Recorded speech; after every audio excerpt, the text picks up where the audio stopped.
외부에서 부딪혀오는 어려움보다도 내부에서 일어나는 어려움이 더 악한 결과를 초래할 수가 있습니다. 오늘 본문 말씀에 보게 되면 지난 시간에 느헤미야 4장에서 느헤미야와 성벽 재건을 하던 이스라엘 백성들은 외부적인 박해를 능히 막아냈습니다. 산발랏 그 사마리아 사람들과 또 암몬 사람들이 일어나서 방해하고 위협하고 그들을 무력하게 만들려고 할 때에 느헤미야와 온 백성들은 오히려 더 하나가 되어서 이것을 잘 막아냈습니다. 그런데 오늘 5장에서는 이제 내부적인 갈등과 분열이 시작이 되고 있는 것을 보게 됩니다. 1절 말씀에 보면 그때의 백성들이 그들의 아내와 함께 크게 부르짖어 그들의 형제인 유다 사람들 원망하는데, 크게 부르짖고 원망하는 것이 외부의 대적 사마리아와 암몬 이 사람들을 대항하는 것이 아니라 내부에 있는 사람들, 같은 형제들을 향해서 부르짖으며 원망하게 되었습니다. 상황이 제법 심각했습니다. 1절부터 5절에 나오는 내용을 보게 되면 양식이 없어서 굶어 죽게 된 사람들이 호소하는 얘기가 나옵니다. 어떤 사람은 말하기를 우리와 우리 자녀가 많으니 양식을 얻어 먹고 살아야 하겠다 하고, 성벽 재건하는 것도 좋지만 우선 먹어야 살 거 아니냐, 양식이 없는데 어떻게 하느냐. 그러면 그 양식을 어떤 사람들은 말하기를 밭과 포도원과 집이라도 저당 잡히고 이 흉년의 곡식을 얻자. 흉년까지 들어가지고 이제는 양식을 얻기 위해서 그나마 남은 재산을 팔아야 되는, 밭과 포도주를 저당 잡혀야 되는 이런 상황에 놓이게 됐습니다. 그런데 어떤 사람들은 이제 세금을 또 계속 내야 되는데 우리의 소유를 팔 뿐만 아니라 빚을 내서도 왕에게 세금을 바쳤도다. 그 다음 내용에 보면 두 부류로 분리되어 있는 것을 보게 됩니다. 우리의 육체도 우리 형제의 육체와 같고 우리의 자녀도 그들의 자녀와 같거늘 이제 우리 자녀를 종으로 파는도다. 우리 딸 중에 벌써 종된 자가 있고 우리의 밭과 포도원이 이미 남의 것이 되었으나 우리에게는 아무런 힘이 없도다. 유대 사람들 중에 귀족들과 백성의 지도자들, 영향력을 가지고 있고 권력을 가지고 있고 부를 축적해 놓은 사람들, 이런 사람들은 오히려 이런 상황 속에서 더 자기들의 재산을 늘려가게 됩니다.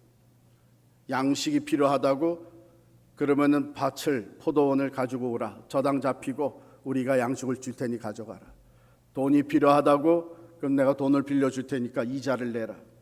이래서 오히려 힘이 없고 가진 것이 없는 자들은 갈수록 삶이 더 고단해지고 고통스러워지고 먹을 것이 없는, 그러나 가진 사람들은 오히려 더 자기들의 욕심을 채우면서 부를 축적해 갈 수 있는 그런 상황이 벌어졌습니다. 그런데 이 사람들이 다 같은 동족 유대 형제 자매들.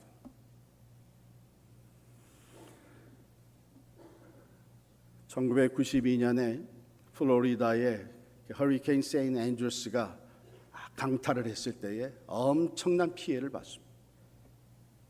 수많은 사람들이 집을 잃고 또 가게가 다 파손이 되고, 그런 상황 속에서 그 양식을 구하는 것이 플로리다에서 어려워지게 되었고 물건값이 뛰기 시작을 했습니다. 왜냐하면 그때의 기회다 해가지고 오히려 가진 자들이 물건값을 더 높이 붙여서 이익을 챙겼어요. 그런가 하면 무방비 상태에 놓여 있는 가게들과 집들에 들어가서 물건을 훔쳐내오는 사람들이 있었습니다. 예루살렘 성벽을 재건하는 이 귀한 사역을 감당하는데 온 백성들이 하나가 되어서 이 공사를 이루어가는 과정 속에 이런 내부적인 갈등과 분열이 보이기 시작을 했습니다. 한쪽에서는 다 같이 수고하여 이 성벽을 쌓아가자 하는데 그것을 기회로 삼아서 자기들의 욕심을 더 채워나가는 귀족들과 민장들이 있었다고 하는 것입니다. 이게 사실은 감당하기가 더 어려운 문제입니다. 시편 55편 12절부터 14절에 보면 다윗이 참 이러한 고통 가운데 지은 시가 소개가 됩니다. 나를 책망하는 자는 원수가 아니라, 여기 책망이라고 하는 것은 모욕 또는 인설트라고 하는 뜻을 담고 있습니다. 나를 책망하는 자는 원수가 아니라 원수일진데 내가 참았으리라. 나를 대하여 자기를 높이는 자는 나를 미워하는 자가 아니라 미워하는 자일진데 내가 그를 피하여 숨었으리라. 그는 곧 너로다. 나의 동료, 나의 친구요, 나의 가까운 친우로다. 우리가 같이 재미있게 의논하며 무리와 함께하여 하나님의 집 안에서 다녔도다. 한 하나님의 백성, 한 하나님을 섬기는 형제 자매가 나를 미워하게 되고 모욕하게 되고 증오하게 되고 원수가 되어질 때에 이것이 더 감당하기가 어려운 것입니다. 우리가 교회 생활, 신앙생활 할 때도 마찬가지입니다. 세상 사람들이, 예수를 믿지 않는 사람들이 교회를 비난하고 핍박하면 오히려 교회는 더 단합이 됩니다. 더 믿음으로 나아가게 됩니다. 영적으로 더 든든히 세워지는 것을 보게 됩니다. 그러나 교회를 함께 섬기는 사람들이, 주 안에서 형제 자매 된 사람들이 서로를 헐뜯고 험담을 하고 미워하고 시기하고 질투하고 하나님의 일을 할 때에 방해하는 일들이 생기게 되면 그것 때문에 시험 받는 사람들이 더 많아집니다. 아예 그런 일 때문에 교회를 떠나는 사람들이 생깁니다. 함께 마음과 뜻을 모아서 하나님의 일을 하다가 손을 놓는 사람들이 생겨납니다. 왜 그렇습니까? 아니, 하나님을 믿는 사람들인데, 주 안에서 형제 자매인데 어찌 이럴 수 있느냐. 세상 사람들은 믿음이 없으니까, 하나님을 모르니까 저런다고 하지만, 이러면서 우리의 마음에 더 큰 시험과 낙심이 찾아오게 됩니다. 느헤미야가 지금 그런 커다란 문제에 봉착하게 되었습니다. 이거 잘못하게 되면 지금까지 진행된 공사를 중단하고 한 걸음 더 나아가서 하나님의 영광을 가리우게 됩니다. 그래서 오늘 말씀은 우리의 삶에, 우리가 하나님의 일을 감당하다가 더불어 함께 신앙생활하다가 갈등과 분열의 조짐이 생길 때 이것을 어떻게 극복할 것이냐 하는 귀한 지혜를 우리에게 주십니다. 먼저 6절에 보면 내가 백성의 부르짖음과 이런 말을 듣고 크게 노하였으나, 우리 사람의 자연스러운 모습입니다. 아니, 어떻게 이럴 일이 있을 수 있냐. 온 백성이 더불어서 함께 하나님의 거룩한 역사를 지금 담당하고 있는 가운데 그 가운데서 자기 욕심을 채워나간다고? 양식이 없는 가난한 백성들에게서 오히려 탈취한다고? 그들의 자녀를 저당 잡고 자녀를 노예로, 종으로 삼아가지고 양식을 내준다고? 어떻게 이런 일을 할 수 있느냐? 분노하게 됐어요. 크게 노하였다 그랬어요.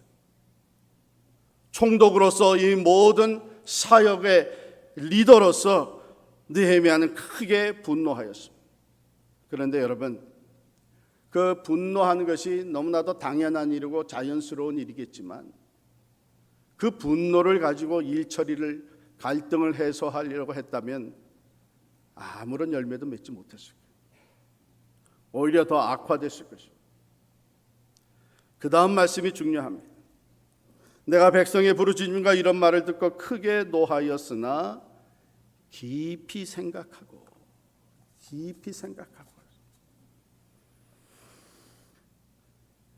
이 깊이 생각했다고 하는 것을 뉴 잉글리시 바이블은 이렇게 번역을 해놨습니다. I mastered my feelings. 내 감정을 내가 컨트롤했다. 내 감정을 내가 억제했다. 분노를 그냥 가지고 있어서는 참 지혜롭게 대처할 수가 없습니다. 분노를 가지고서는 공평하게 대처해 나갈 수가 없습니다. 그래서 잠언 16장 32절에 보면 노하기를 더디하는 자는 용사보다 낫고 자기의 마음을 다스리는 자는 성을 빼앗는 자보다 나으니라. 할렐루야. 이거 우리 잘 기억할 수 있기를 바랍니다.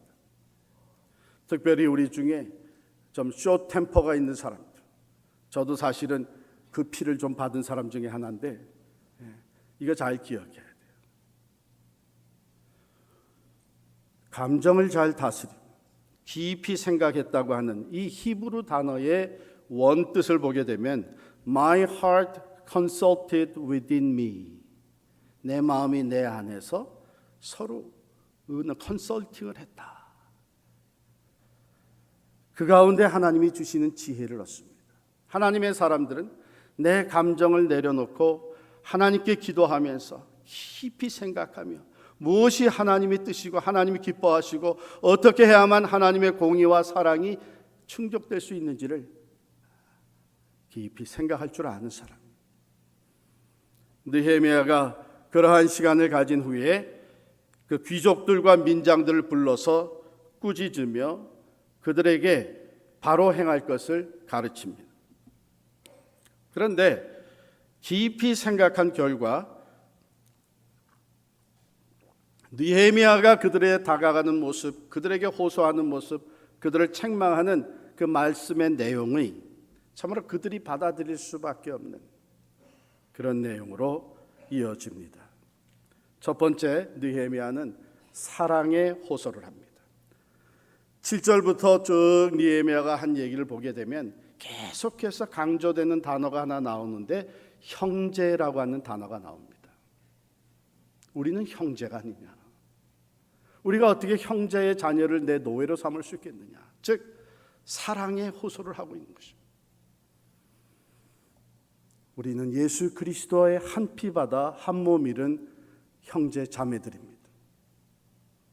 그러므로 우리는 우리 안에 일어나는 갈등과 분열을 생각할 때에 먼저 우리의 관계가 하나님 안에서 한 가족이요 한 형제라는 것을 기억할 필요가 있습니다. 느헤미야는 바로 이 사랑의 호소를 먼저 합니다. 그 다음에 보게 되면 하나님의 행하신 일을 기억하게 합니다. 즉 하나님께서 바벨론에 포로되었던 우리 형제들을 돌이키셨는데 자유케 하시고 유대 땅으로 돌아오게 하셨는데 또 남은 형제들이 포로들이 더 많이 돌아올 수 있도록 우리가 애써서 지금 노력해서 더 많은 사람들이 지금 돌아오고 있는데 이제 너희는 너희 형제를 다시 팔고자 하느냐? 그것도 다른 사람이 아니고 같은 형제가 되어서 너희의 종과 노예로 삼으려고 하느냐? 이런 일은 있을 수 없다. 이건 하나님이 행하신 일을 거슬리는 것이다. 하나님의 은혜를 이것은 헛되게 만드는 것이다. 그래서 하나님의 구원의 역사, 하나님의 행하신 일을 근거로 호소합니다. 세 번째로는 그들의 행위가 잘못됐다고 하는 것을 단호하게 고발을 합니다. 9절에 보면 내가 또 이르기를 너희의 소행이 좋지 못하도다. 우리의 대적 이방 사람의 비방을 생각하고 우리 하나님을 경외하는 가운데 행할 것이 아니냐. 너희 행위가 좋지 못하다 하고 단호하게 꾸짖는데 그것이 느헤미야가 내 생각에 좋지 않다 또는 사람들의 이 의견을 들어보니 그게 좋지 않다 이런 기준으로 얘기하는 게 아닙니다. 하나님을 경외한다고 하는 그 기준에서 즉 하나님의 말씀을 중심으로 봤을 때에 지금 너희가 하고 있는 것 이거 옳은 행위가 아니다. 왜 그렇습니까? 신명기 23장에 기록된 대로 이 사람들은 이미 다 하나님의 규례가 무엇인지를 알고 있는 것입니다. 거기 보면 뭐라고 기록이 되어 있는가 하면 너희가 형제에게서 이자를 취하지 마라 이런 말씀이 있습니다. 신명기 23장 19절에 보면 네가 형제에게 꾸어주거든 이자를 받지 말지니 곧 돈이나 식물의 이자를 낼 만한 모든 것의 이자를 받지 말 것이니라. 그 다음 절에 보면 그러나 타국인에게 꾸어줬을 때는 이자를 받아도 좋다 하는 그런 기록이 있습니다. 이거 왜 그러냐 하면 가나안 땅에 들어가서 살게 된 이스라엘 백성들 그 땅이 누가 주신 것입니까? 하나님이 주신 약속의 축복으로 주신 것입니다. 거기서 함께 살아가는 이스라엘 백성들이 누굽니까? 하나님께서 구원하여 내신 형제 자매들입니다. 그들이 받아 누리는 은혜가 다 누구의 것입니까? 하나님께서 베풀어 주신 은혜입니다. 그러므로 하나님 안에 한 형제 자매된 너희들이 어떻게 어려운 자들, 가난한 자들을 통해서 이익을 취하려고 하느냐? 이것은 하나님의 것을 가지고 내 욕심을 채우는 것이기 때문에 이건 있을 수 없다. 이렇게 단호하게 자기의 생각이나 다수의 생각이 아니라 하나님의 말씀을 가지고 책망을 합니다. 사랑의 근거에서 호소하고 하나님이 행하신 일을 기억하게 하면서 호소를 하고 하나님의 말씀을 가지고 바른 것을 깨닫게 한 이 느헤미야는 이제 마지막으로 하나님이 주신 사명을 생각하게 합니다. 9절에 보니까 우리의 대적 이방 사람의 비방을 생각하고 우리 하나님을 경외하는 가운데 행할 것이 아니냐. 이스라엘 백성, 유다 백성 된 우리들은 하나님이 선택해서 구별해 놓으신 거룩한 백성이다. 우리에게 주어진 큰 사명이 있는데 그것은 다른 것이 아니라 우리의 삶을 통해서 우리들이 하나님을 예배하고 하나님을 경외하고 하나님의 말씀대로 순종해 나가는 이 삶을 통해서 하나님의 하나님 되심이, 하나님의 거룩하심이, 하나님의 전능하심이, 하나님의 공의와 하나님의 사랑이 하나님을 알지 못하는 이방 사람들에게 나타내 보여주기 위해서, 그렇게 해서 하나님이 영광을 받으시기 위해 우리를 먼저 택하시고 우리로 하여금 하나님의 백성, 거룩한 백성 되게 하신 것이 아니냐. 그런데 이제 우리가 하나님의 공의를 버리고 하나님의 사랑을 버리고 우리 형제끼리 서로 욕심을 앞세우고 서로 시기하고 질투하며 원망하면서 자기의 것을 챙겨나가는 이 갈등과 분열의 조짐을 이방 사람들이 볼 때에 오히려 하나님의 영광을 가리우는 것이 아니냐, 하나님의 이름에 욕되게 하는 것이 아니냐. 즉 하나님의 사람, 하나님의 백성들로서 주어진 사명에 근거해서 호소를 하고 있습니다. 그런데 이 호소가 설득력이 있었습니다. 여기 12절에 보면 그들이 말하기를 우리가 당신의 말씀대로 행하여 돌려보내고 그들에게서 아무것도 요구하지 아니하리이다 하기로 내가 제사장들을 불러 그들에게 그 말대로 행하겠다고 맹세하게 하고, 그들이 얘기를 듣고 참 그렇다, 우리가 이렇게 더 이상 이렇게 하면 안 되겠다 뉘우치고 이제 느헤미야가 제시한 그대로 이자를 받지 아니하고 이미 받은 것의 100분의 1을 다 돌려주기로 결단합니다.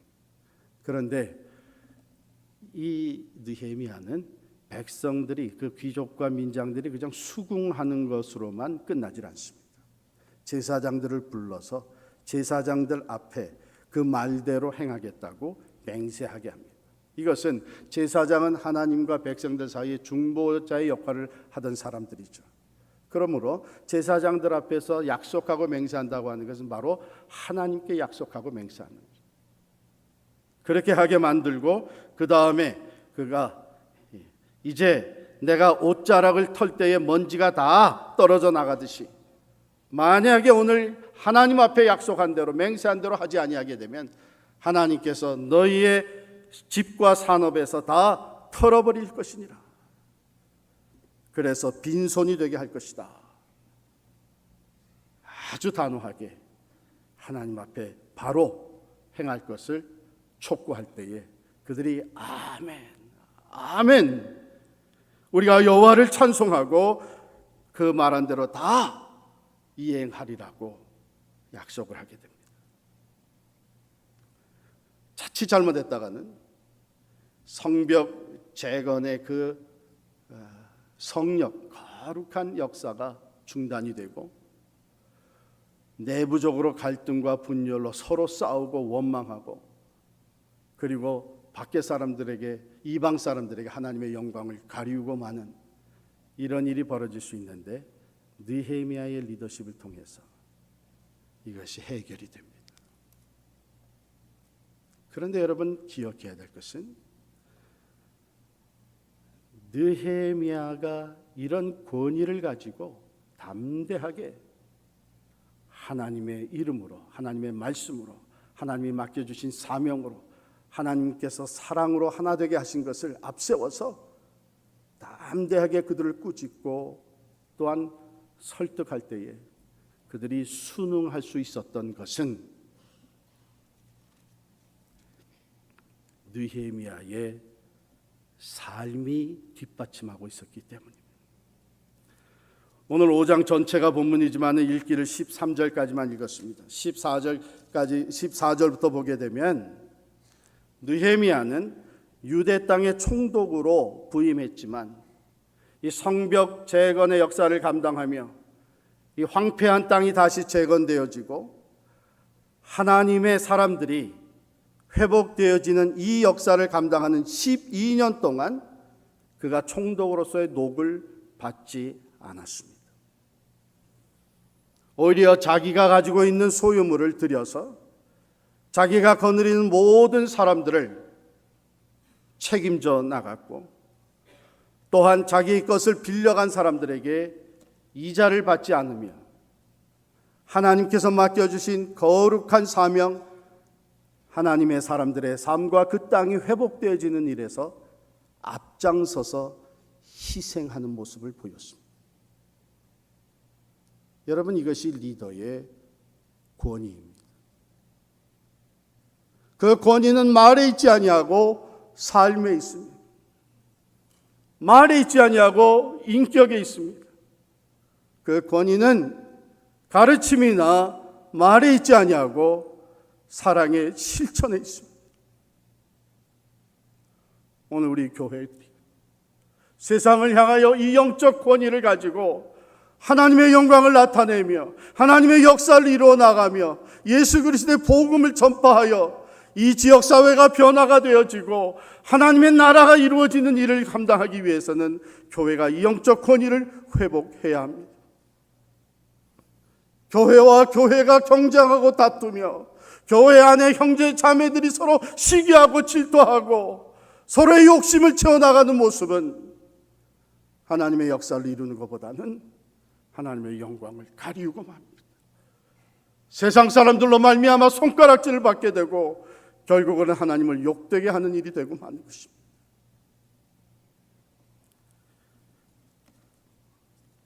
오늘 교회의 리더된 사람들, 저를 비롯해서 직분받아 섬기는 우리 모두가 먼저 하나님 앞에 이 영적 권위를 회복할 수 있도록 우리 자신을 돌아보며 하나님의 말씀대로 사랑을 따라서 사명을 위해 희생하며 헌신할 수 있기를 바랍니다. 그럴 때 교회가 하나가 될 수 있습니다. 오늘 이 본문 말씀을 통해서 우리에게 주시는 중요한 교훈 세 가지 우리가 다시 되짚어보고 성찬식을 갖도록 하겠습니다. 여러분, 하나님의 일을 하는 것과 또 우리에게 주어진 관계, 이것은 아주 밀접한 관계가 있습니다. 밀접한 연관 관계가 있습니다. 자칫 잘못하면 우리는 일에 치중되어서 이 관계를 무시할 수가 있습니다. 그러나 아무리 열심히 큰 일을 감당한다고 해도 내부적인 갈등과 어려움을 서로 사랑으로 극복해 나가지 아니하게 되면 그 결과는 하나님의 영광을 나타낼 수가 없습니다.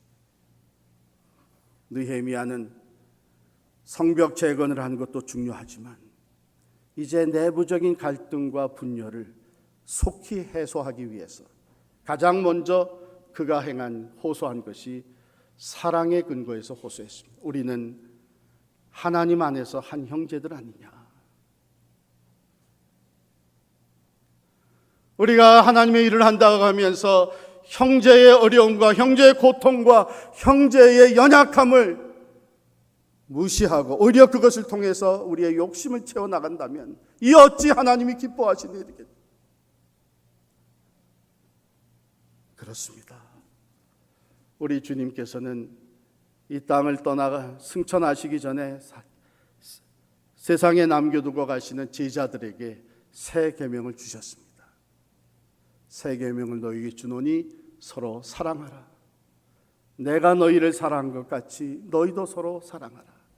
너희가 서로 사랑하면 이로써 모든 사람이 너희가 내 제자인 줄 알리라. 교회를 확장시켜 나가기 전에, 교회의 부흥을 이루어 나가기 전에, 하나님의 나라를 세워 나가기 전에 우리는 먼저 진정한 교회가 되어야만 합니다. 그리스도의 사랑으로 서로를 돌아보며 위로하며 섬겨주며 서로의 아픔을 함께 나누고 서로의 연약함을 같이 짊어지고 나갈 수 있는 교회가 먼저 돼야 합니다. 우리 자체가 교회가 되지 못한 상태에서 교회를 부흥하고 하나님의 나라를 확장시켜 나간다고 하는 것은 오히려 하나님이 기뻐하시지 않는 일이 되고 말 것이고 하나님의 영광을 가리우는 것이 되고 말 것입니다. 두 번째로 우리가 기억해야 될 것은 우리에게는 우리 개인적으로 원하는 것보다도 더 큰 사명이 주어져 있습니다. 그것은 바로 교회를 통해서 이 어두운 세상에 생명의 빛이 비춰지기를 원하고, 교회를 통해서 구원받는 자의 수가 날마다 더해지기를 원하며, 교회를 통해서 하나님의 나라가 세워지기를 원하는 하나님의 맡겨주신 사명이 있습니다. 이 귀하고 위대한 사명을 위해서 우리는 우리 자신들을 날마다 비울 수 있기를 바랍니다. 느헤미야는 자기가 먼저 자신을 비웠습니다. 그리고 담대하게 귀족들과 민장들을 향해서 외쳤습니다. 마지막으로 우리가 교훈 받는 교훈은 솔선수범이라고 하는 것입니다. 느헤미야가 권위를 가지고 리더십을 발휘할 수 있었던 것은 그가 먼저 솔선수범했기 때문입니다. 자기가 먼저 희생을 치렀기 때문입니다. 자기의 것을 먼저 내놓았기 때문입니다. 자기에게 당연히 돌아올 것까지도 받지 않으면서 성벽 재건을 위해서 백성들에게 백성들의 부담을 조금이라도 줄여가면서 앞장서 희생하며 솔선수범했기 때문입니다. 오늘 하나님의 교회의 리더로 세움받은 저와 또 이 자리에 있는 많은 분들, 이것이 다른 사람에게 주는 교훈이 아니라 바로 나에게 주는 교훈으로 받을 수 있기를 바랍니다. 교회는 세상적인 명예를 위한 것이 아닙니다. 더러운 일을 위해서 일하는 것이 아닙니다.